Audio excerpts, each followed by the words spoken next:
The Bliss Business Podcast, the show about empathy, connection, and consciousness in business.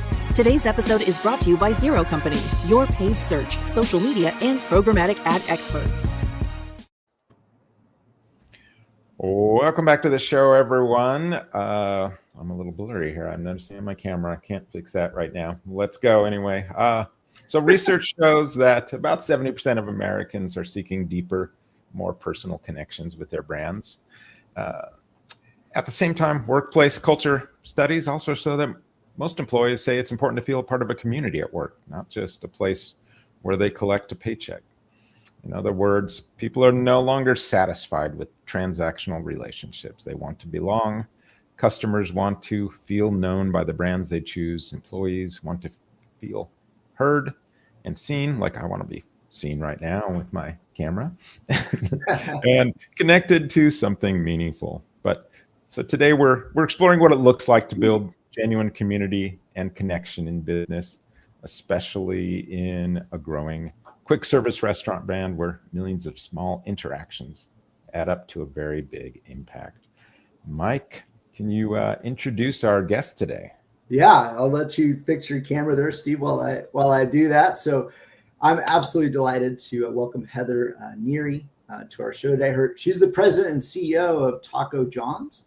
Now, Heather's joined Taco John's in February of 2024 and bringing more than 2 decades of experience in the restaurant brand, as well as the franchise leadership business. So before stepping into her current role, she served as the brand president at KBP Brands, one of the largest quick service restaurant franchisees in North America. And prior to that, she led the international pretzel franchise, Auntie Anne's, which we're all very familiar with, as the brand president after building her career there across a number of different roles. And today, Heather is leading Taco John's through its next chapter of growth, really focusing on a topic that we love to talk about, right? Guest experience. She's also working through franchisee success and the role that community and connection play across not just restaurants, right, but teams and even different markets and communities. So, Heather, we are so delighted to have you on our show today. Welcome to the Bliss Business Podcast. Thanks for having me, Michael. I'm glad to be here. Yeah. Now, Heather, maybe just to kick things off real simply, why did you think it was so important to discuss the topic of community and connection today? Like, why does that perhaps speak to you or personally important to you? I think in the world that we live in today, connections are so important. And I think, the ultimate success for anybody is how they feel connected to the world around them. And I think, at the basis of everything, human interactions are all about relationships and making connections with people. I love what you guys are doing. I love the idea behind this. I think there's a lot of strife in our world. And when we can find empathy and find connections in people who may be different than us, it's a huge win for everybody. Yeah, so key, for sure. So Heather, we discussed this community and connection a lot. You're leading this very large QSR brand, very competitive landscape. Let's drill down, what does those concepts actually mean in practice? The terms of community and connection? Yes. Yeah, I think at the end of the day, you can say it all you want, but I think it's really about the practice of it. To your point, Stephen, yeah. I think, community is a big part of who we are at Taco John's. It's one of the reasons that attracted me to join the brand. We're really fortunate to be a 56-year-old brand, and a lot of our restaurants are in really small rural towns across the upper Midwest. And so we really have that community piece buttoned up pretty well. And it's important that we take that responsibility seriously. When we are in these small towns, we are a key component of that small town, and making sure that we're making those really meaningful connections in the community is important for our success as a brand, and also for that community's success as, a thriving small town in North Dakota, South Dakota, Montana, Wyoming, Colorado, Idaho, Utah, Missouri, Nebraska, Iowa. I'm missing a lot of them, but you get the idea. Many of those for sure.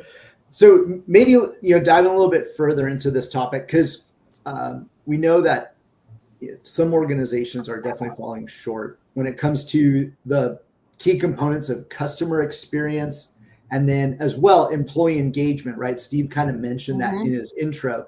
And so you've led brands from multiple seasons of change, from say perhaps maybe some mall-based concepts like Auntie Anne's, right, to multi-brand franchise platforms, and now really with a national taco chain. So you've had a ton of experience, and maybe looking across all of that experience, where do you see, say, the traditional approaches of customer experience and employee engagement, falling short, and maybe what are some of the keys that you've like put in place to try to remedy poor customer experience and improve employee engagement? I think, Michael, a lot of it is really about being authentic and being who you are. I think I can tell you what I do, but it's not necessarily what you would do, Michael, or what feels real to you based on who you are as a person. For me, a lot of it for me is I do what I say I'm going to do, and I say what I'm going to do, and I try to be real to people. I try to take away that barrier of, we're a franchise organization. So we've got the franchisor, we have our franchisees running our restaurants in the community. We have an ownership group. We have our corporate employees. I have a lot of stakeholders, and it's incumbent upon me to make sure that I'm reacting properly to all the different stimuli that are out there and helping our folks navigate through all the change that's happening. I mean, I've been here a little less than 2 years now. I'm having a great time. I love it. But I think it's really important that I'm constantly listening, and not listening to respond, but just listening, because I think in those moments where you're actually listening for comprehension is when you get the most meat off the bone. And I think for me, it's about spending time in restaurants. It's about remembering things that are important for folks. It's about remembering birthdays and important dates in their lives, and their anniversary with the company. And if they were having a rough week last week, am I circling back with them the following week to say, hey, how are things going? We did an employee engagement survey. We do one every year here. And coming out of that, people said they didn't know me as well as they thought they should. So I'm now in the middle of doing one-to-ones with every employee. I did it when I first got here in 2024. And then last year I did it like a little bit, but now I'm in the middle of doing it again, and I'm having great, really deep, pithy conversations with all of our employees. And I think that's been really helpful. I'm so glad that you started off by saying, be authentic, and sort of what you describe is funny, right? Because it's not rocket science, right? There isn't this one silver bullet, but just listening to what you said, basic things like listening, being a human, right? And I think it is difficult, certainly for someone in your seat, to have to feel like you have to wear a different, mask or present yourself differently in one place or another. And it sounds like that's really not the case. It's not what I do. I mean, if you know me, my friends who know me know that I'm the same way, whether I'm with my girlfriends on a girls' trip or with my husband on the weekend having dinner, or with, my kids or my grandkids, or at work. I mean, I'm the same person. I am radically transparent, maybe sometimes to a fault. I say what I think. I'm very direct. I'm from the Northeast. I think you guys are not from the Northeast, but I'm from the Northeast. Yeah. And I don't know any other way to be. And I think it's important to be really direct and say what you're thinking while doing it in a kind way. Yeah. I think there's a difference between being nice and being kind. And I think that is a differentiator, but I want to always be respectful and offer the same dignity to everybody else that I want in return. So key from a leader, without a doubt. So maybe moving more into this point about the guest experience, right? Because when we look at the broader restaurant industry, I'm curious in your mind, because in terms of from my view, it does feel like sometimes brands are disconnected or they misunderstand the guest. And so, what do you think are some of the reasons why brands tend to fall into this trap of perhaps misunderstanding that what their guests are really craving for, right? When their experience is there.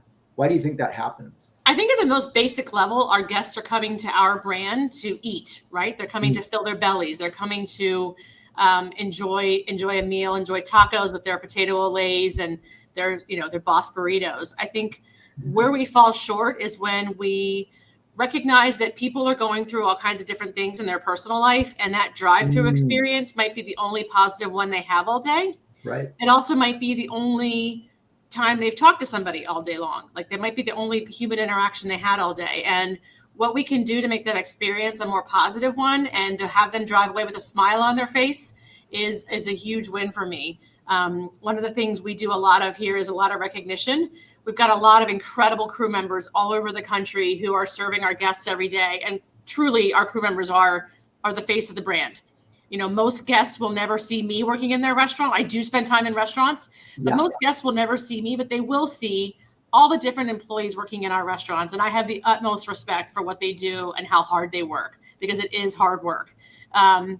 But we do try to recognize them when we get those positive guest comments in. So we get plenty of guest comments and they're not all positive, but once a month we pull out all the best guest comments and we push them back out to our entire franchise system and shout out, you know, Bobby in Des Moines, Iowa, or Sally in Montana, to make sure that we've recognized them and upheld, like they're upholding our values as a brand to do the right thing and to give back in our communities, regardless of what the situation is. And sometimes the comments are as simple as your guests or the guests will just come back and say, your employees are just always nice to me. Like your employees are always friendly.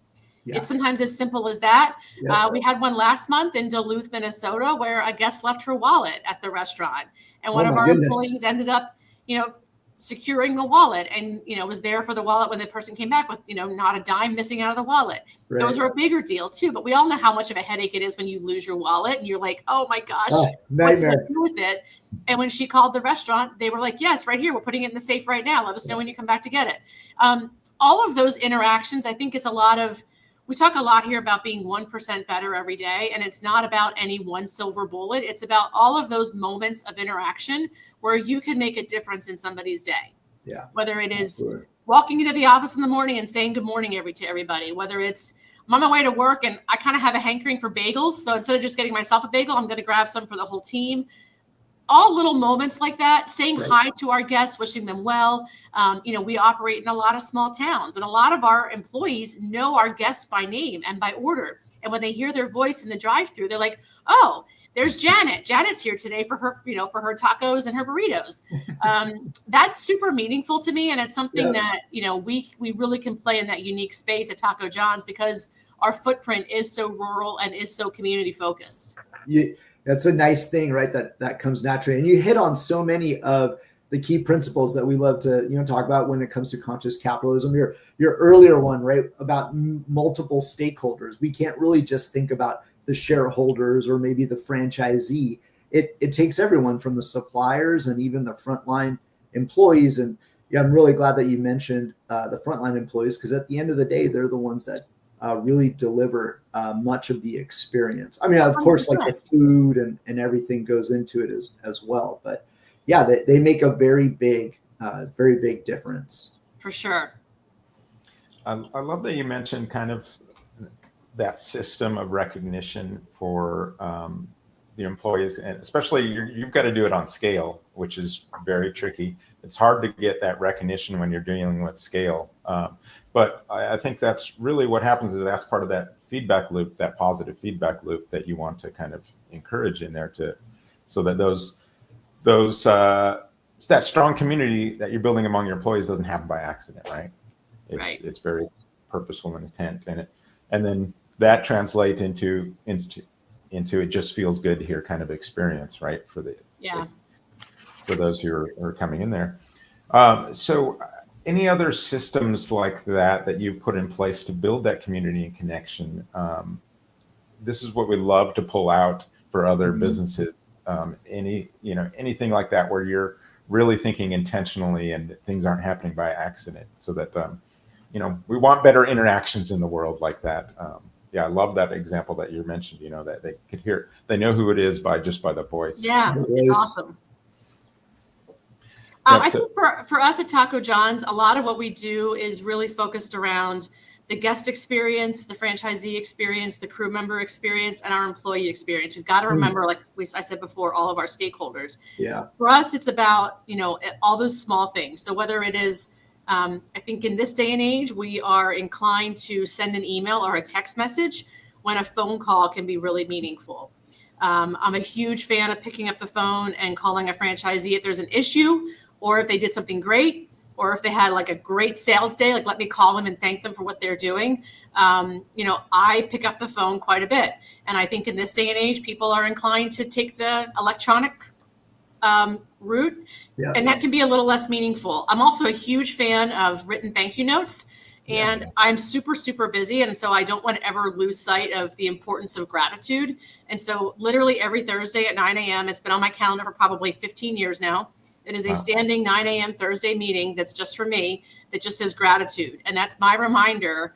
If I haven't already recognized and thanked somebody for something that week, I'm doing it in that 9 a.m. hour on Thursday mornings, where I write a thank you note. I pick up the phone and call somebody. I did it this morning. Today happens to be Thursday. I did it today. I've been doing it for many, many years. And it's my intentional way of, in this busy world that we live in, I don't want to ever lose sight of every single person and how important they are to making the magic happen here. Yeah, it's important to buy out that opportunity. It's such a pro tip for people out there, is to like schedule that connection in some way. Yeah. It sounds it was feedback I got many years ago. I was as an Annie Ann's, and I don't even remember, I was not the president then. I was maybe the CMO at the time. And they're like, well, we know you appreciate it, but you never actually say thank you. And I was like, of course I do. And then in my head I went, yeah, no, I probably don't. Like, I'm probably like on to the next, like I move quickly, and I'm on to the next thing. And so that was my like smack in the face aha moment. My team was super honest with me, and I'm so grateful to them for that. And in my mind, the best way for me to not ever lose sight of that gratitude piece was to smack it on my calendar for 9 a.m. every Thursday. It's been there for literally years, and I never lose sight of it. And I would say, because we've had it's interesting that you mentioned that, because we've had other guests say the same thing. And it's not a disingenuous thing to calendar it, right? Other things are going to eat up that time, or they're going to creep into that time. So we absolutely have to buy out that opportunity to be able to do those things. And it's good practice too, just as parents and as friends, as well as, business colleagues. Yeah. So maybe dive in deep a little bit further into the point of community, right? Sometimes it gets to a point with a very large system, and even some of the other brands that you've worked at in the past.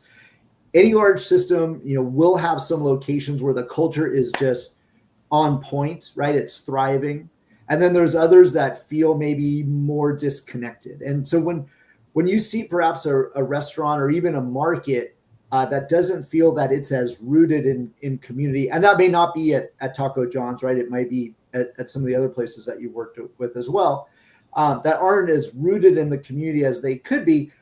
What are some of the ways that you diagnose that, or that you come about maybe finding out about that?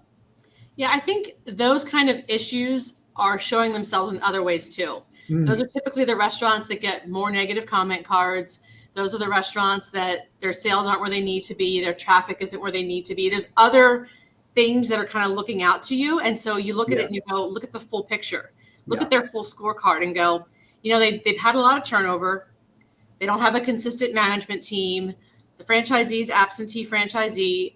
Those are all things that kind of lead you to go, what's going on here? And those are just when you have to have those really tough conversations with folks to say, we want you to be successful, and we believe you can be successful. And here are some tools that you can be doing in your restaurants to make sure that, your team understands that you're there for them, and that you're being compassionate about scheduling. It sounds really simple, but in the hourly space, having a schedule 2 weeks ahead of time is super important for our hourly crew members who are working, because it gives them the chance to schedule their own lives, whether they're a high school student or a mom scheduling her child, around her child's childcare. When we can offer them the courtesy and the respect of giving them a schedule 2 weeks ahead of time, you're giving them the respect of saying, you're important to me, your time is important to me. And even small little pieces like that allow you to have less turnover, have stronger retention, have stronger employee engagement. Generally, also the correlation is in stronger sales and better guest comments, because you've created a culture that is just stronger in overall ways.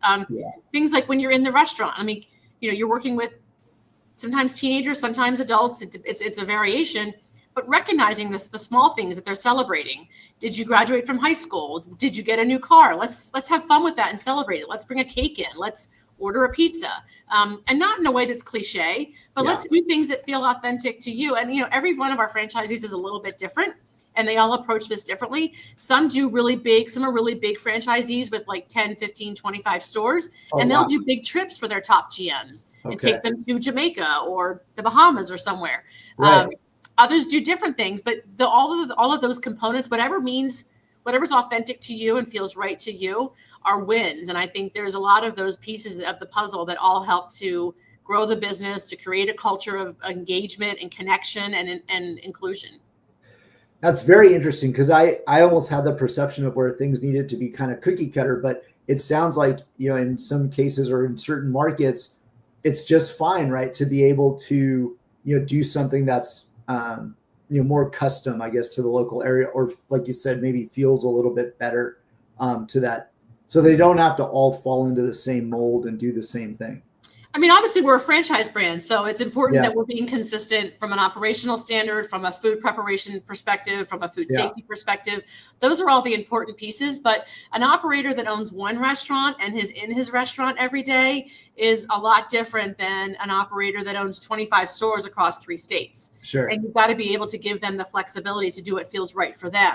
When they come to us and ask for tips, we give them all of our tips. We'll also kind of diagnose things along the way and say, hey, we can kind of see this is slipping. Let's make sure that we're recognizing that. But at the end of the day, each operator has their own style. Some of them have been there for 40 years. Some of them have just bought the restaurant in the last 6 months. I mean, there's lots of different people and they have lots of different styles. We want to honor that and respect that not everybody's the same. And what works for, the guy that owns a single unit in Billings, Montana is different than the guy that owns 35 restaurants in Omaha.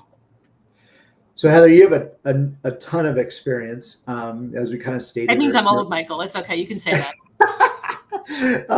No, you're wise, right? And you've got a lot of this experience at your belt. I'm actually curious if you had to look back and maybe speak to yourself, from a number of years ago, or even for some of our followers that are perhaps newer leaders, more on the entrepreneurial part. Are there say like 3 practices or some repeatable practices that you'd say, hey, these are key when it comes to the topic of building community, either for the guests or for the employees? What are some of those things that absolutely have to be there? Yeah, I think I've been talking a lot about the 5 C's for most of my career. The 5 C's for me are consistency, communication, collaboration, culture, kindness. And those are really important to me. I know that kindness doesn't begin with a C. I think in my alphabet. But consistency, communication, collaboration, culture, and kindness are really important to me as a leader. And that's how I run. That's how I run my business. That's how I treat other people. I want to be treated with respect. I want to be treated with flexibility. I want people to have ownership in their roles. I want people to feel empowered. I also want everybody to understand what we're dealing with. Like, what are the table stakes here? Like, where's our business at? Where are our challenges? We had our 2026 employee kickoff just yesterday here at Taco John's. And I said, we've got a lot of work to do, guys. It's going to be hard. And we're going to plow through all this work that we have to get done. And we're also going to really feel rewarded afterwards. And somebody came up to me afterwards and said, thanks for acknowledging that it's hard work, because it is a lot of hard work. And, it's important to acknowledge that we're all working hard. We all know what the goals are. But I think people need generally, like, they need to understand where the end goal is. And then you need to give them the tools to get to the end goal. But as a leader, I need to recognize that not everybody takes the same steps to get to that end goal. And to me, it doesn't matter if, you went A, F, B, Y, Z, or if you went, 1, 7, 2, 3, 4, 5. I mean, I think at the end of the day, if the end goals are clearly laid out for people, we need to give them that ownership and empower them to get the job done the way they see fit. Yeah, I love that. Especially the point about being able to facilitate and being able to, support them with the right tools and information and have the knowledge.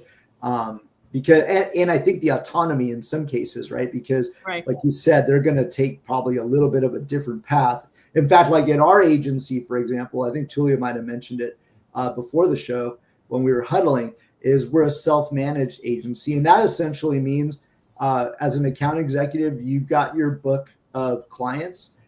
You have pod mates that are there to support you.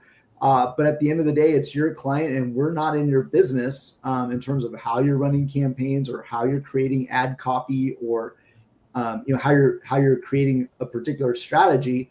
And it's it really feels like everyone has ownership of their accounts. We just give them the systems and the tools that they can use to dissect maybe what's working, what's not working in an account. But you're absolutely right about that, I think. And it builds such a in our agency, I think the impact that it has is it just creates such a high level of trust, right? Versus the micromanagement getting in everyone's business. So maybe we can. Mike, I think one of the important things of that self-managed approach is having a clear kind of purpose, right? Is what we're talking about. And I've always appreciated that our employees, it's like, if you don't know what to do the loving thing. And that, goes to any part of the business where it's like, if they're alone, and, often doing whatever small task they have to do, that always just permeates the culture for us. And so it's like, you don't need to micromanage when people are continually thinking that way. Make connection the goal, like you say, Steve, and at the end of the day, do the loving thing, even if it's not, financially, maybe the best, decision, because at the end of the day, it probably ends up being the best, financial decision by doing that. That was such a clear point, Steve. Exactly. So maybe, Heather, let's transition over to a topic that I love, to talk about. As an agency, we focus a lot on on purpose, the importance of an organization's purpose. What is your why? Obviously, Simon Sinek has made that very famous. And in particular, when businesses talk about building community, it can definitely sound like it's a tactic, right? Or could be a little bit like green, or whitewashing in a sense. But really, lasting community, it usually comes from having a sense of clear purpose. I think at the founding of the Conscious Capital movement, you had Whole Foods, who had a very specific purpose. They went through some very difficult times early on, getting hit by some natural disasters, but the community saw and felt their purpose and really supported them. So maybe when you get a chance to take a step back from your day-to-day and the metrics and the meetings that happen, tell us, maybe perhaps, what is the role that purpose plays at Taco John's? And for example, like, how does it shape the way that maybe you think about community? Yeah, I mean, I think about purpose as it relates to like my legacy and the legacy of the Taco John's brand. We're a 56-year-old brand. We're in a lot of small towns. We are a strong community partner in a lot of those small towns.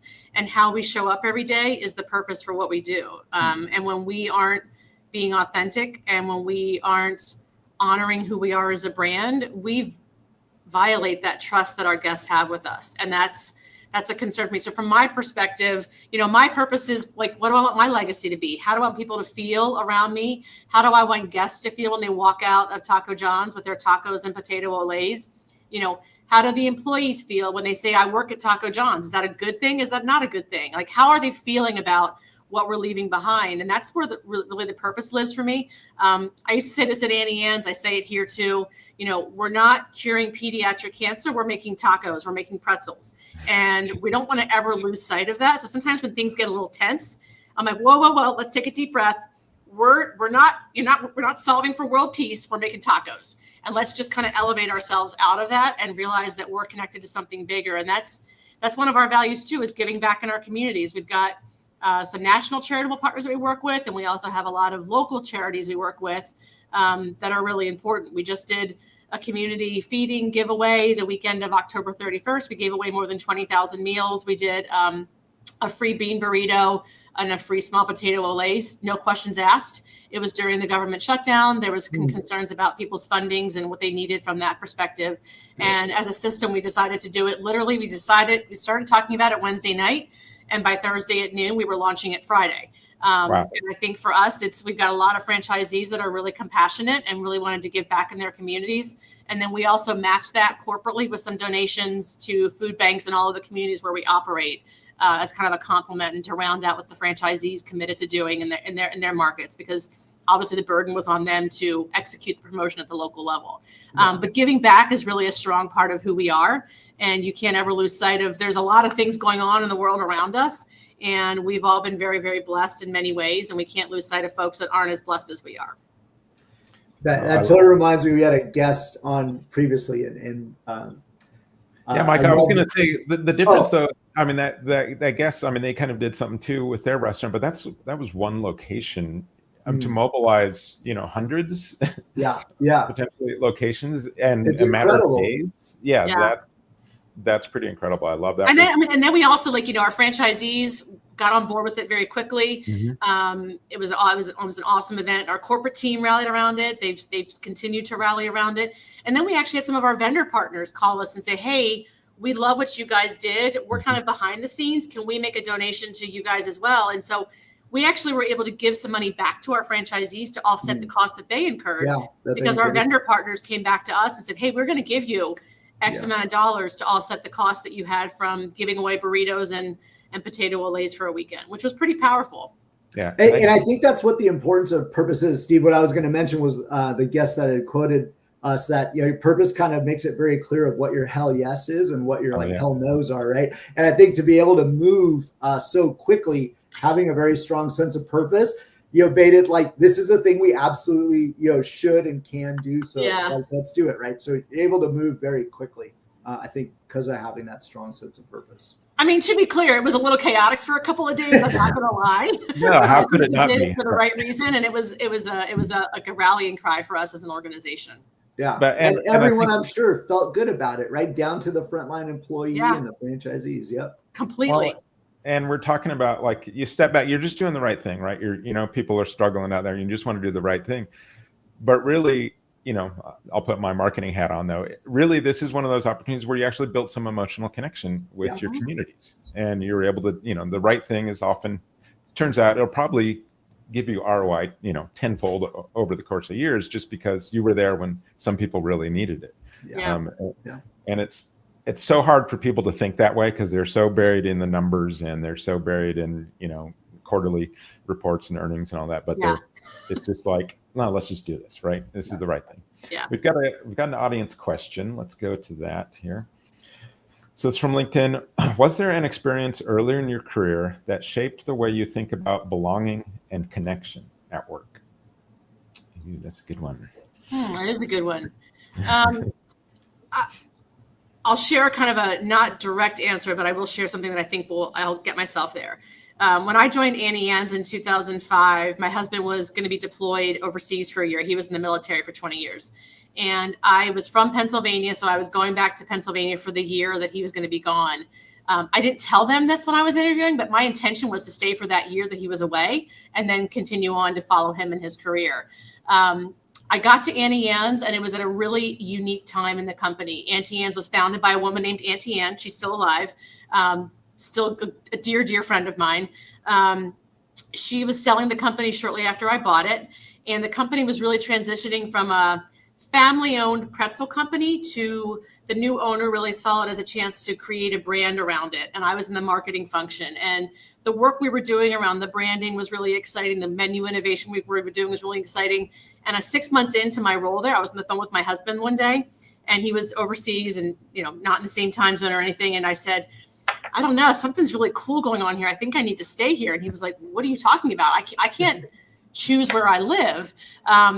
Long story short, he ended up pulling some strings, and he got stationed in Quantico, Virginia for his last 4 years in the Marine Corps. And he commuted back and forth, which was a 3.5-hour drive, so that I could grow my career, because something cool was happening. And I was part of a community at Auntie Anne's that was so powerful.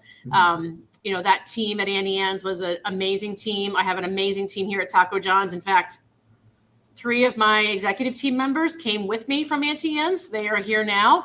And we've now brought some of our franchisees into the Taco John's family. And so I think, when you feel that way about the job that you're working for, it's not work, it's fun. And I know nobody says it's not your family. It's not where, work is work and family's family, but we had fun and we got along and we fought hard and we got results and we challenged each other.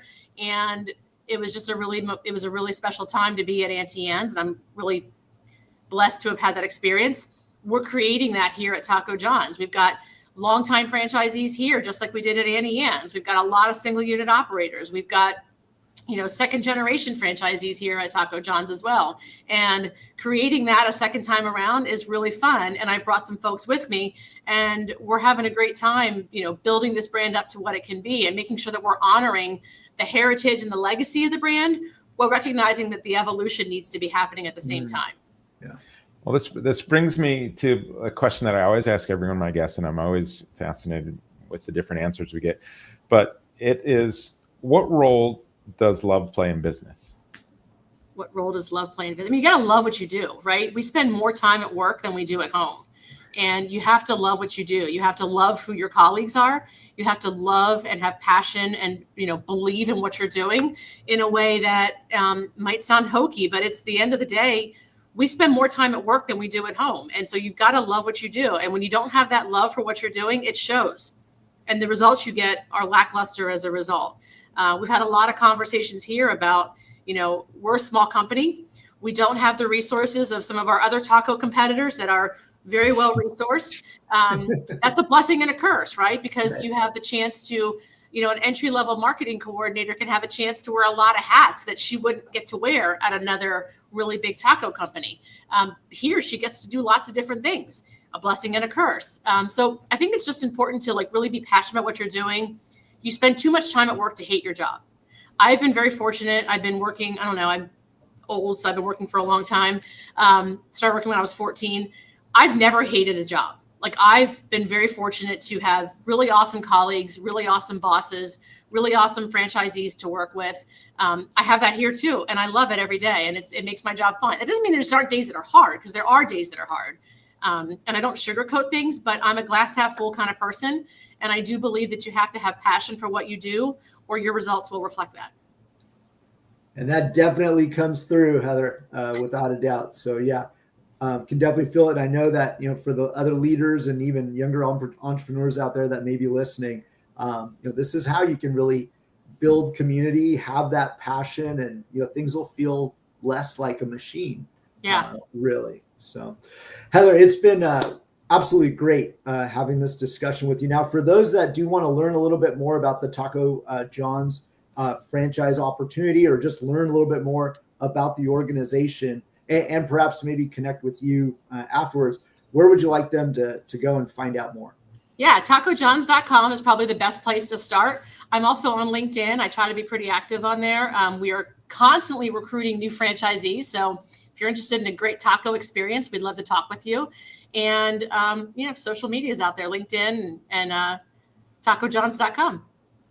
Awesome. Well, and who's not interested in a great taco experience? That's right. In our tacos, I will tell you, our taco was voted the number one taco in the United States this year. Wow. We were the number one taco in the fast food space. And we've had a lot of fun with that. But, we make our ingredients fresh in the restaurants every day. We don't use preservatives. We do things that are really fresh, really authentic. Our tortillas have, 3 ingredients: salt, flour, and water. We keep things real here. Yeah.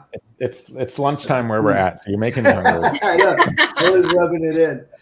Heather, thanks for giving us a window into what it looks like to build, community and connection with your franchise. To our listeners, thank you for tuning in, and think about your own organization and ask yourself where relationships feel transactional and where they could be more human. Often that shift from customers to community begins with kind of a single decision to care a little more than yesterday. So thank you for joining us on the Bliss Business Podcast, and we will see you next time.